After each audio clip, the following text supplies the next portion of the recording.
성리의 의식의 개혁에 대한 내용입니다. 성리의 의식. 성례라면 세례와 성찬이죠. 이제 우리가 신학교에서 다 이미 공부를 했지만 로만 가톨릭은 7성례가 있잖아요. 결혼 예식도 장례식도 다 예식으로 들어갑니다. 견신 예도 있고 다 있는데 그 예식 가운데 6개는 다 폐지해버리고 세례와 성찬만 하나 남겨놓은 거예요. 세례 베풀면 반드시 성찬식에 따라오죠. 그래서 세례 성찬 예식이죠.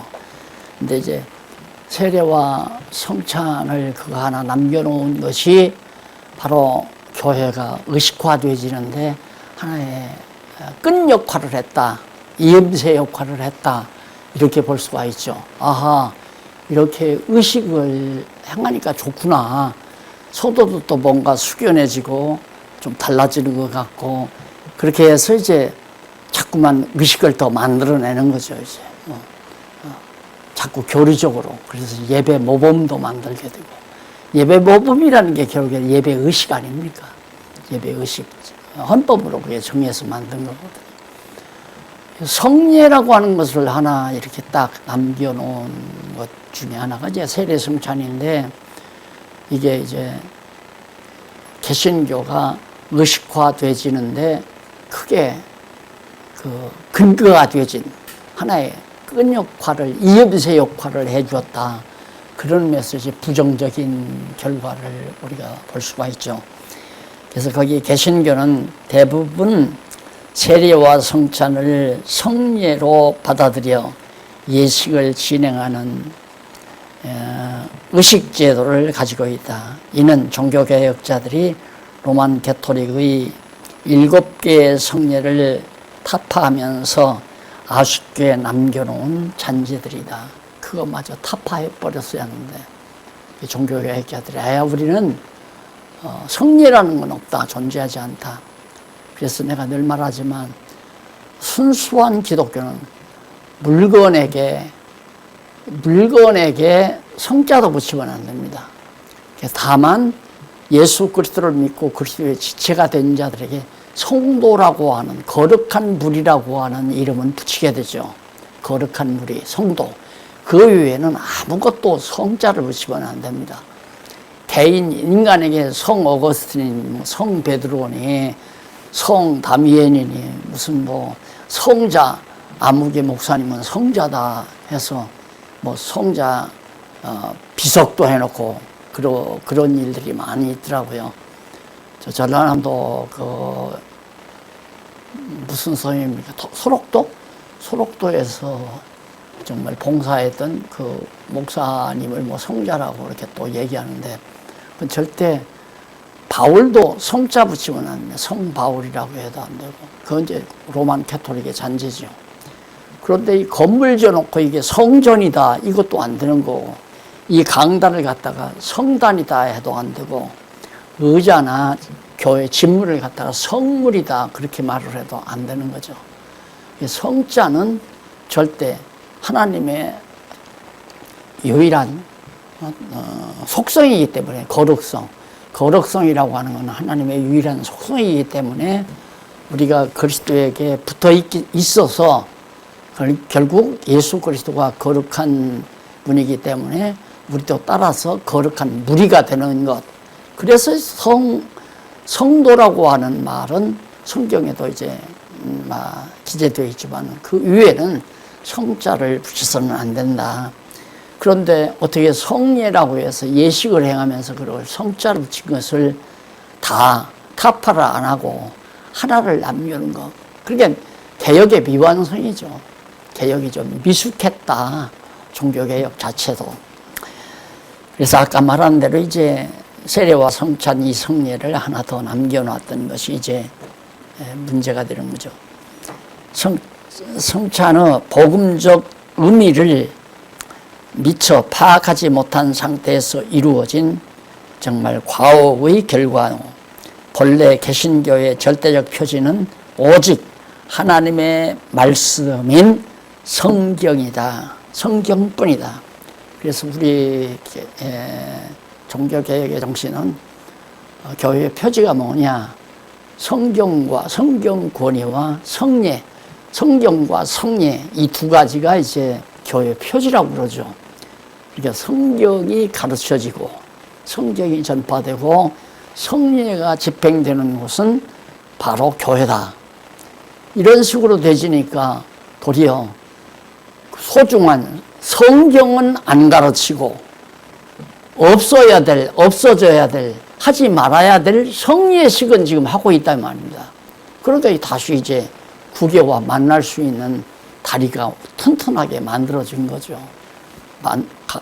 앞으로는 만나요. 로만 가톨릭만. 그래서 순수한 교회가 없어져 버리고요. 또 순수한 신앙을 가진 성도가 이제 다 사라져 버리는 그런 어려운 시대가 온다고 이미 계시록을 통해서 사도들을 통해서 예언됐지만은 말세에 믿는 자를 보겠느냐. 말세에는 믿는 자가 순수하게 올바른 신앙을 가진 자가 없다. 그런 뜻이니까요. 자, 이런 거 하나만 우리가 생각을 해도 참 안타깝죠.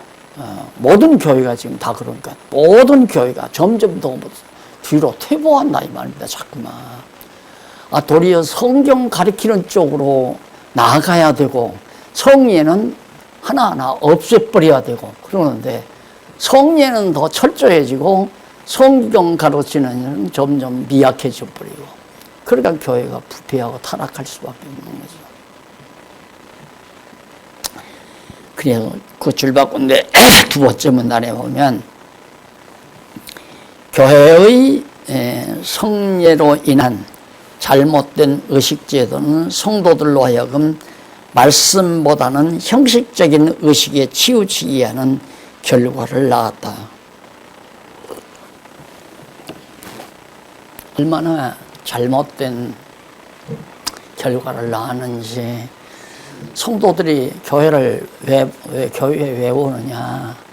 교회에 오는 것은 성경 배우려, 성경 공부하러 간다. 또 목사가 왜 교회에 존재하느냐? 성경 가르치기 위해서 존재한다. 그러니까 목사의 자격은 헌법적 자격이 뭐냐면 신학을 졸업하고 총회가 세운 신학을 졸업하고 그리고 강수학고시에 합격하고 노회로부터 목사 안수를 받으면 목사 자격이 있는 거죠. 그런데 성경적으로 보면 아주 간단해요. 성경을 잘 알면 성경교사 목사가 되는 거예요. 목사 안수 받아야 된다는 거 그게 중요한 것 아니란 말입니다. 또 무슨 신학을 공부를 해서 해야 한다. 그 신학교 가면 바르트 공부하고 칼빈 공부하고 알미니우스 공부하고 루터 공부하고 인간이 만들어 놓은 인간들이 했던 신학을 공부하고서 거기에 점수 잘 맞으면 합격돼 가지고 안수받으면 목사가 된다. 그러니까 한두 가지가 잘못된 게 아니잖아요. 근본적으로 잘못됐다고 보면 되죠. 그래서 이 성경을 성경대로 바르게 가르치는 이 일이야말로 이 시대에 반드시 있어야 되고 해야만 하고 하나님께서 또 할 수 있게 만들어 가시는 귀한 시기가 되졌다라고 하는 사실을 다시 한번 우리들이 정말 알 수가 있습니다. 곧 의식제도에 따른 성례를 통해 영적인 은총을 받으려는 과오를 범하게 한다는 것이다. 로만 가톨릭은 사제가 이제 이 뒤에서 이렇게 문을 열고 뭘 꺼내잖아요. 과자를 꺼내는 거예요. 떡, 과자 이렇게 동글동글한 떡을. 그 은혜를 이렇게 배분한다는 거죠. 그걸 먹으면 막 눈물이 흘리잖아요. 어떤 사람은 그걸 먹으면서 받아먹으면서. 그러니까 인간을 그렇게 시각적이고 경험적인 것을 통해서 어떤 감동을 자아내는 것. 그것은 하나의 정적인 거죠. 정적인 거. 머리로 납득이 가고 이해가 가고 소화가 돼서 감동하는 것이 아니라 그 하는 행위를 자기가 거기에 취해가지고 함으로 감동을 받고 막 울고, 예를 들면서 부모의 은혜, 어버이날 이제 어버이날 어버이 은혜 노래가 있잖아요. 그거 하면서 우는 분들 많이 있잖아요. 어머니 생각나서. 이제 그런 형식이죠. 그러니까 이렇게 뭘 줘서 먹고 그다음 체험하게 해서, 그래서 이제 그걸로 자기 자신이 이제 은혜가 되었다. 은혜는 눈물을 흘리고 어떤 감동을 받는 거, 그 은혜를 받았다고 그러거든요. 근데 사실은 하나님께서 우리에게 은혜를 엄청 주신 거예요. 우리는 은혜를 받는 것이 아니라 은혜를 깨달아야 되죠. 창세 전에, 이 세상 만들기도 전에 하나님께서 나를 기억하시고 선택했다고 하는 사실은 이거 엄청난 은혜의 근본 아닙니까? 아무 조건 없이. 그러니까 그런 은혜를 깨닫게 해야 되는데, 은혜를 자꾸만 이렇게 받게 만들려니까 떡을 주어야 되고 어떤 행위를 해야 되고, 그러다 보니까 의식이 있어야 의식을 만들어야 되고, 그래서 결국 우매한 영혼들을 낚아채는 하나의 수법으로 그렇게 활용됐다고 볼 수가 있죠. 그래서 따라서 성례와 관련된 의식과 제도는 하나님의 말씀 안에서 거룩한 성도의 삶으로 승화시켜야 하는 것이 옳다. 그러니까 그렇게 잘못된 의식으로, 성례식으로 성도들을 감동시킬 게 아니라 하나님의 말씀, 세례와 성찬은 뭐냐, 하나님의 말씀 안에서 거룩한 성도의 삶으로 승화시켜야 된다. 말씀을 깨닫고 그리스도의 몸 한 지체로서 거룩한 삶으로 살아가는, 행동하는 그런 삶으로 이렇게 성도들의 신앙을 승화시켜야 하고 성장시켜야 한다. 그 세례는 태자가 그리스도의 죽음과 부활에 동참하는 삶으로 승화시키는 것이어야 하며 마땅하다. 그리고 성찬은 역시 그리스도의 죽으심을 기념하며 전파하는 삶으로 승화시키는 것이 마땅하다. 결론은 이미 서론에서 얘기하잖아요.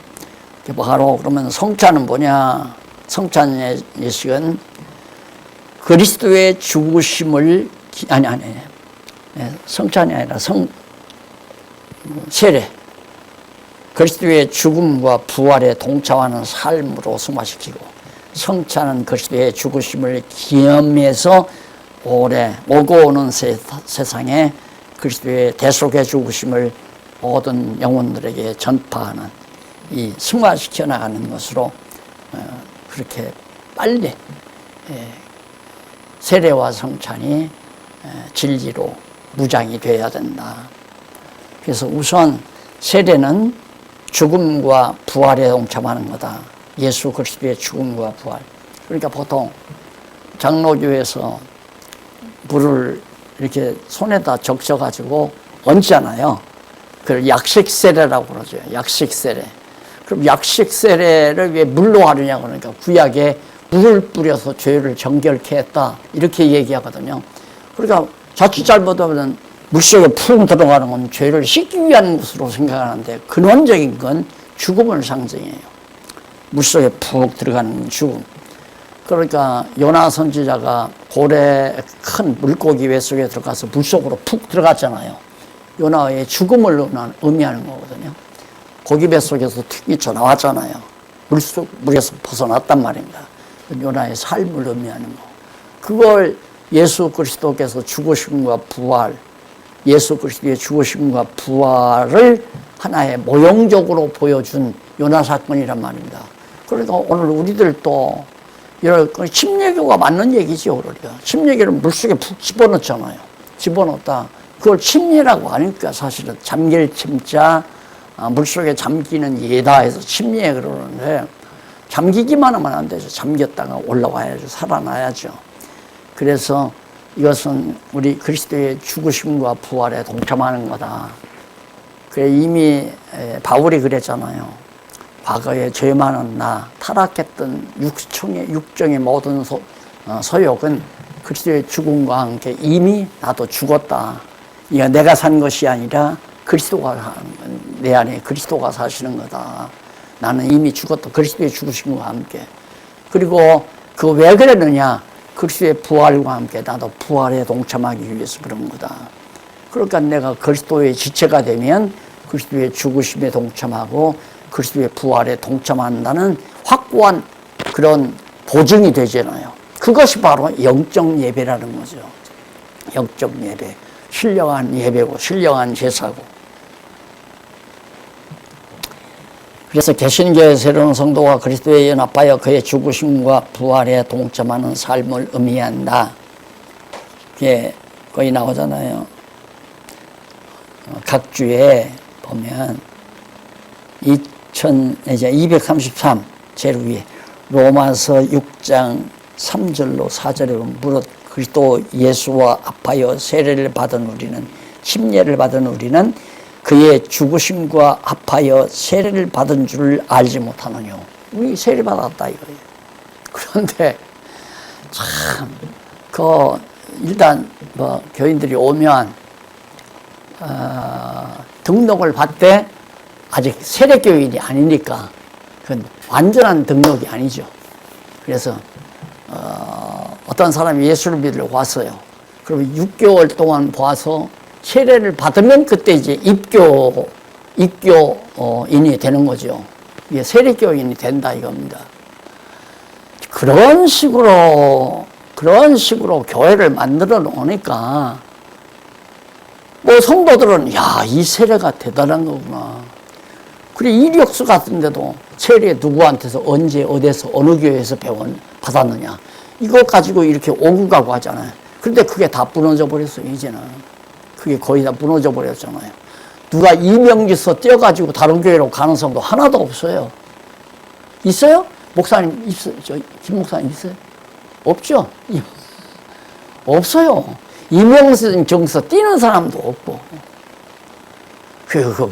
그러니까 빨리 헌법 다 없애버려야 돼요. 없애고 오리지널로 정말 성경을 가르치는 성경학교로서 교회, 성경을 가르치는 교회, 그런 인물을 빨리 교회가 해야만이 교회가 정상궤도로 올라선다 이 말입니다. 그러니 이걸 최고도 좋겠다, 명망도 없고 보잘것도 없는 하나의 촌뜨기 개척교회 목사가 아무리 고함 친다고 해서 바꿀 수 누가 바꾸겠어요. 그러나 어쨌든 깨닫게 했으니까 이거 잊어버리지 않게 나는 우리 성도들에게 다만 몇백 명이라도 가르쳤으니까 나 죽은 다음에라도 이거 잊어버리면 안 되잖아요. 그래서 이걸 쏘는 것 뿐이란 말입니다. 내 목사님들이 이렇게 이번 학기에 이거 상고하자고 그래서 같이 상고하게 된 게 나로서는 참 기쁘고 즐겁죠. 동역자들이 함께 뜻을 같이 할 수 있다는 게 얼마나 좋아요. 그래서 세례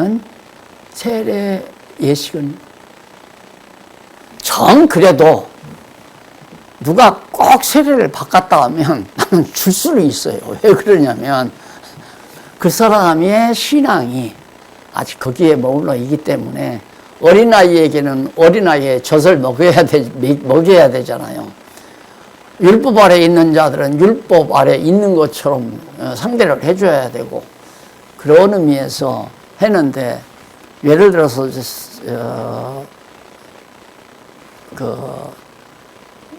성령께서 빌립에게 빨리 내려가 보라고 그랬죠. 가봐라. 가서 지금 예루살렘에서 예배를 드리고 지금 집으로 돌아가는 간다게라는 사람이 마차를 타고 가니까 그 마차에 만나서 그 사람을 만나봐라. 빌립은 집사 아니에요. 그 가보니까 마차를 타고 국구성에 돈 금고를 맡은 간다게가 장관이 이제 거기 딱 타고서 이사야서를 읽고 있단 말입니다.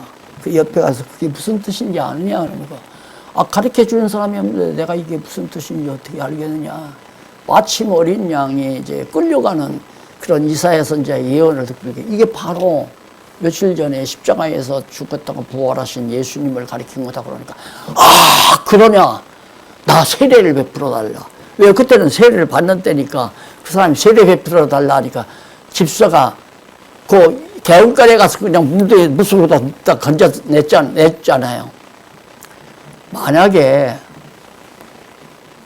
집사님, 목사님, 저 부활절 때 집사가 그것도 소리 집사가 안수 집사가 안수 집사가 세례를 줬다는 말 들으면 책벌해요 안 해요?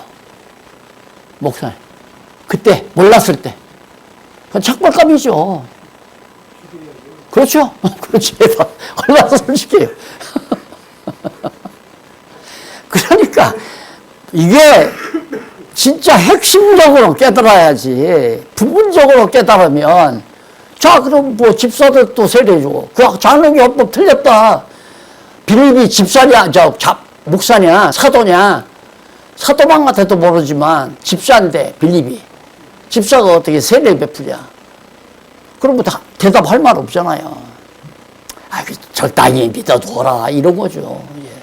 안 맞으면 적당히 믿어두라 이거예요. 참 옛말에 돌아다니는 말에 코 막고 답답하다는 말이 있잖아요. 코를 막으면 답답하잖아요. 진짜 성경을 깨닫고 한국교회나 세계교회를 보면 답답한 것뿐이죠. 답답한. 그래서 가끔은 그 터뜨리라고 큰 소리 치고 막 천정 떠나가나 고함을 지르고 이제 그랬는데 그게 다 하나님께서 아직 안 열어주니까 그러는 걸 못 깨닫게 해서 그러는 걸 내가 어떻게 고함 친다고 해결이 되나. 그러니까 그 뒤로부터 제가 마음을 좀 편하게 가졌어요. 그때는 막 이거 보세요. 얼마나 썩은 것도 분개하지만 지금도 계속 썩이고 있는 것에 대해서는 분개해서 막 내 저희감이 막 북돋으니까 얼굴이 편안할 날이 없죠. 그래 50, 60 넘었으니까 그때부터 점점 철이 들기 시작하면서 좀 더 성경 신학에 대한 깊이를 깨닫고 보니까 하나님이 귀를 열어서 깨닫게 해야 깨닫는 거지. 못 듣게 하고 못 깨닫게 하는데 어떻게 깨닫고 안 듣는 것도 깨닫기로 못 듣는 것도 성령께서 하시는 거. 우리 얼른 보면 성도들이 많은 분들이 그렇게 나한테 질문해요.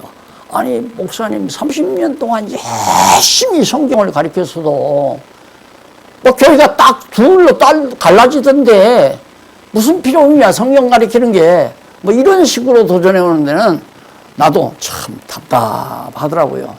그런데도 내가 견뎠던 게 뭐냐 깨닫게 할 자에게 깨닫게 하고 못 깨닫게 할 자에게 못 깨닫게 하고 또 성경 공부하고 싶은 마음도 하나님이 주시고 옛날로 돌아가고 싶은 마음도 성령께서 주셔서 쫙 갈라지게 해가지고 이것도 다 성령께서 하시는 일이란 말입니다.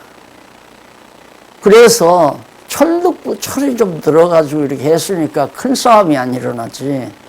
법정 투쟁했죠. 했으면 이런 일이 지금 벌써 해결됐죠. 다.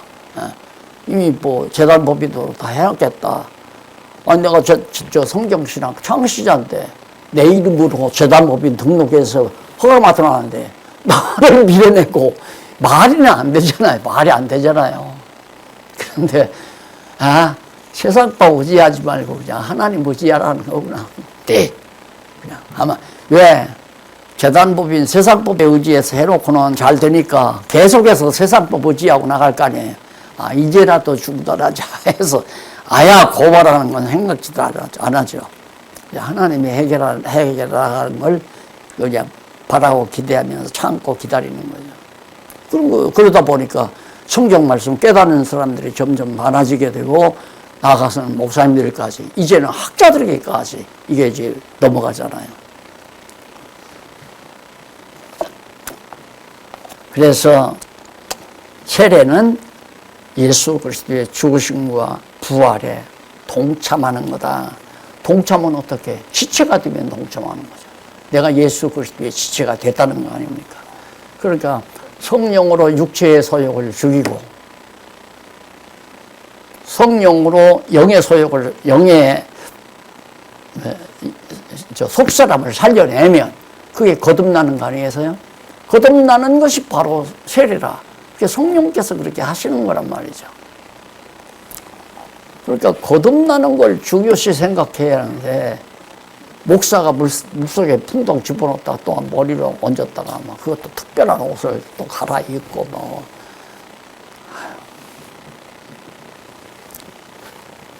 제가 이 세례 성찬식만 하려면 성찬에 대한 얘기만 하려면 생각이 나요. 내가 어렸을 때 15살인가 17살이면 유아세례 받고 이제 그 입교 문답만 하면 되잖아요. 15살인가?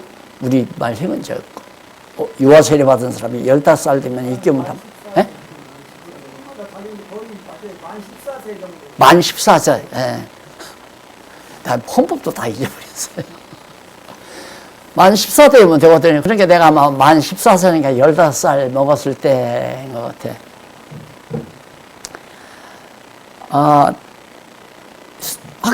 입교문답을 했어요. 내가 했는데 목사가 없으니까 저 군산에서 이제 대구장 목사가 와요.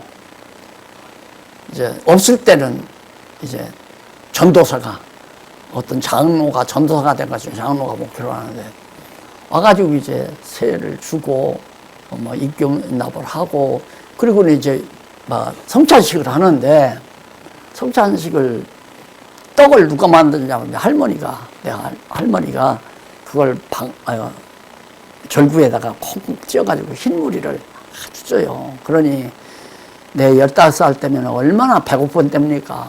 양식도 없는 때고 정말 곤란한 때인데 그걸 쌀을 애꼈다가 성찬식 한다고 이제 할머니가 그걸 끼워가지고 했는데 하고 그 다음 이제 포도주는 포도가 없으니까 아버지가 이제 뒷뜰에 있는 석류나무에서 석류를 따둬요. 내년 봄에 이제 성찬식을 하면 석류를 가을에 따가지고 그거 절대 못 먹게 만들어요. 한 100개를. 그래서 그걸 가지고 이제 석류즙을 짜요. 빨갛고 이쁘죠. 그 얼마나 먹고 싶겠어요. 못 먹게 하니까 못 먹는 거예요. 석류가 막 주렁주렁 몇십 개만 달리면 얼마나 좋아요. 달려봤댔자 한 대여섯 개, 7, 8개 달리는데 그걸 딱 따서 먹지 말라 이거야. 금년에는 안 된다. 성찬식 하는데 써야 한다고. 그래가지고 이제 봄에 4월달 부활절 때 되면 이제 그렇게 딱 만들어가지고 해놓는데 목사가 뭐라고 그러냐면 이건 예수님의 살이다 이거예요. 우리 죄를 위해서 죽으신 예수님의 살을 기념하는 떡입니다. 마음에 양심에 가책이 되는 죄가 있거든요. 받지 마십시오. 그 말 들으니까 촉촉 하는 거야, 내가. 양심에 가책되는 일이 있으면 절대 받으면 안 됩니다. 죄를 먹고 마시는 겁니다. 이게 떡과 잔을 못 받았잖아요. 무릎 꿇고 막 흙을 울고 있는 거야. 왜? 학교 다니면서 배고프니까 남의 참외밭에 가서 참외도 따먹는데 동참을 했고, 뭐 고구마 밭에 가서 고구마 빼서 먹는데도 동참을 해서 같이 먹고, 그런 것들 자꾸 지적이 되니까 양심의 가치가 안 받아요. 죄 용서함 받았다는 확증은 없고, 그러니까 못 먹는 거죠. 그런데 가만히 눈여겨보니까 막 다 먹어. 안 받는 사람 하나도 없는 거라. 그 이제 다 끝났어요. 성찬식이. 얼마나 아쉬워요. 그 떡 한 조각이라도 받아 먹고, 그 석류즙 한 컵이라도 조그마한 한 컵 먹는 그 기대가 대단했는데, 그런데 목사가 있다가 딱 먹고 남은 떡, 석류즙 있잖아요. 아버지한테 이거 절대 누구 먹어보면 안 되니까 땅에다 부으라고. 아버지가 그걸 가지고 가서 담장 밑에 가서 담 밑에다가 이 구덩이를 파더니만 그걸 떡도 집어넣고 다 쏟아서 더 묻어버리고 말더라고요. 10살 먹었으니까 이제 살이 불미를 하죠. 그러면 저건 누가 먹나? 벌레들이 와서 먹을, 개미도 먹고 지렁이도 먹고 먹을 건데 개미나 지렁이는 먹어도 괜찮은데 사람이 먹으면 왜 안 될까? 이런 의문을 자꾸 가지는 거예요. 그렇게 내가 못 먹었으니까 더 열불나니까 자꾸 생각하는 이게 반항심이 생기는 거예요. 그런 일들이 오늘을 있게 만든 거라고 난 생각을 해요. 내가 해답이 안 되니까 궁금하니까 계속해서 성경을 읽고 목사님들의 설교를 듣고 부흥사들의 설교를 들으면서도 저건 왜 그런가? 왜? 왜 저럴까? 이렇게 생각하다 보니까 이제 이성이 이제 일깨워지게 된 것 같아요. 그리고 이제 성령의 조명을 받다 보니까 더더군다나. 그래서 이제 오늘이 있게 됐다라고 그런 생각을 자주 많이 하는데 말이 안 되는 얘기죠. 그걸 내가 목회하면서 당장 없앨 수가 없잖아요. 나도 목사 안수 이제 제도권 안에서 목사 안수도 다 받고 이제 제도권에다가 다 교회 개척했다고 보고도 하고 다 그랬는데 이걸 다 당장 끊을 수가 없더라고요. 그래서 세례를 베풀면서 이것은 떡입니다. 내가 기도를 해도 떡이고 기도를 안 해도 떡이고 그냥 떡입니다. 다만 이걸 먹으면서 우리를 위해서 죄를 위해 죽으신 예수님의 찍힌 살을 다시 한번 기억하라는 기념으로 우리가 먹는 겁니다. 세례 받으신 분들 다 받아 주시죠. 다 먹게 해줘. 포도주도 마찬가지고. 이건 포도주지. 가게에서 사온 포도주 줍니다. 이것도 포도만 해서 누가 담은 것도 아니고 가게에서 포도주 사온 겁니다. 예, 내가 기도해도 포도주고 기도 안 해도 포도주고. 다만 색깔이 빨갛지 않습니까? 그러니까 예수님께서 우리를 위해서 흘리신 피를 잊어버리지 말고 혹시 이 세상 살면서 분주하다고 잊어버릴까 봐 다시 기억나게 하기 위한 거니까 기억하시면서 다시 한번 하나님의 은혜에 감사하는 시간을 가지십시오. 그러면서 장로님들을 나눠주고요. 이걸 1년에 2차례, 어떤 때는 한 달에 한 번씩 꼭꼭 한다는데 나는 1년에 2차례 추수감사절 때하고 그 다음 부활절 때하고 2번 했거든요. 성탄절 때는 안 했어요. 그러다가 이제 취직에 가고 나서는 완전히 없어버렸지. 세례식도 안 하고 성찬식도 안 해버리고. 이게 성도들이 이걸 다 깨달으니까 이제는 왜 안 하냐고 질문하는 사람도 없고 어색하게 느끼는 거죠. 내가 만약에 성찬식 한다면 목사님 이걸 꼭 해야 됩니까? 그러고 아마 교인들이 그럴 거예요. 그래서 그리고 사도와 우리 많은 자들에게 세례를 베풀지 아니한 이유 역시 그러하다. 거기 한번 확인해 볼까요? 235입니까? 아니, 사도행전 234, 35인데 35 한번 보십시오. 요한복음 4장 1절로 2절에도 예수 제자들을 삼고 세례를 주는 것이 요한보다 많다는 말을 요한보다 예수의 제자를 삼고 세례를 주는 것이 요한보다 많다는 말을 바리새인들이 들은 줄 주께서 아신지라. 예수께서 친히 세례를 주신 것이 아니요 제자들이 준 것이라고 그렇게 말하면서 예수님도 세례 친히 안 줬다. 고린도전서 1장 1절과 이 14절로 15절 보면 그리스도와 가이오 외에는 그리스보와 가이오 외에는 너희 중 아무에게도 내가 세례를 주지 아니한 것을 감사하노라. 세례 안 준 것이 참 감사하다. 이는 아무도 나의 이름으로 세례를 받았다 말하지 못하게 하려 함이라. 자기 이름으로 세례를 했다. 또 내가 너 세일을 준 거야. 유아 세례 너에게 준 거야. 여러분, 목회는 하여튼 심리를 많이 써야 되잖아요. 어느 큰 교회 보니까 돈 많은 장로님들 며느리가 아기를 낳잖아요. 그 유아 세례를 줄 때 목사가 딱 안고 유아 세례를 줍니다. 그리고 그걸 사진을 잘 찍어서 달력을 만들 때, 교회 이름으로 달력 만들 때 그 사진을 실어요. 그러면 12명의 핵심 멤버들은 그 사진에 나오잖아요. 그랬을 때 얼마나 교회에 충성심이 많아지겠어요. 예, 그런 방식으로 인간들을 농락하는 거죠. 농락이라고 하는 것은 저 사람을 이용하기 위해서 내가 선의를 베푸는 것처럼 또 추앙해 주는 것들은 칭찬하는 것들은 칭찬도 농락이 될 수 있고 저 사람에게 돈을 꾸려고 저 사람에게 밥을 사드리는 것도 농락하는 거고 그거 다 농락 아니에요? 예. 목회는 조금 과격하게 말하면 농락술이 강할수록 잘하게 되는 경우가 많죠.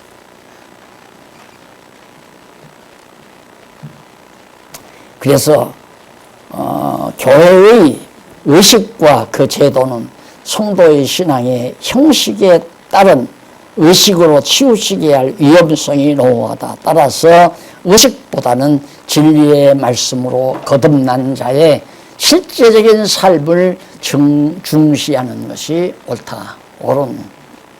당연하죠. 실제적인 삶. 그리스도를 위한 삶, 복음을 위한 삶, 진리를 위한 삶. 정말 하나님 나라를 위한 삶이 가장 중요하다. 그래서 제가 그 하나님 나라를 위해서 성령께서 각자에게 믿음의 분량 따라 주신 은사 따라 살아가도록 체제를 딱 바꿔놓으니까 그렇게 잘하고 그렇게 분명하게 열정을 내리는데 우리가 이 복지관이야. 여기에는 복지 전문가가 하나 있어야 되잖아요. 자격증 있는 사람이. 또 사무원도 있어야 되고 아무리 못해도 그리고 의사도 간호원도 있어야 된단 말이에요. 아니면 이제 지정병원이나 지정간호사가 있어야 돼요. 전부 봉사해. 전부. 그러다 보니까 이게 서류가 잘못돼가지고 지난번에 감사가 나왔는데 C학점이 나왔대요.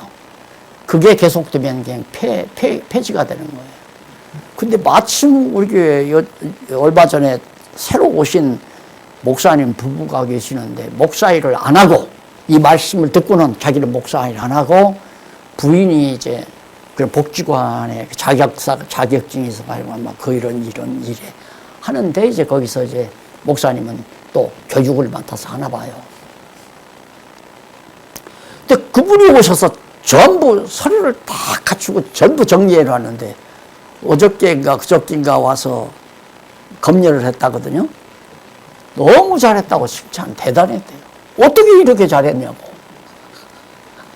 그 봉사죠, 전부가 다. 그것도 봉사하면서 너무 즐거워하고.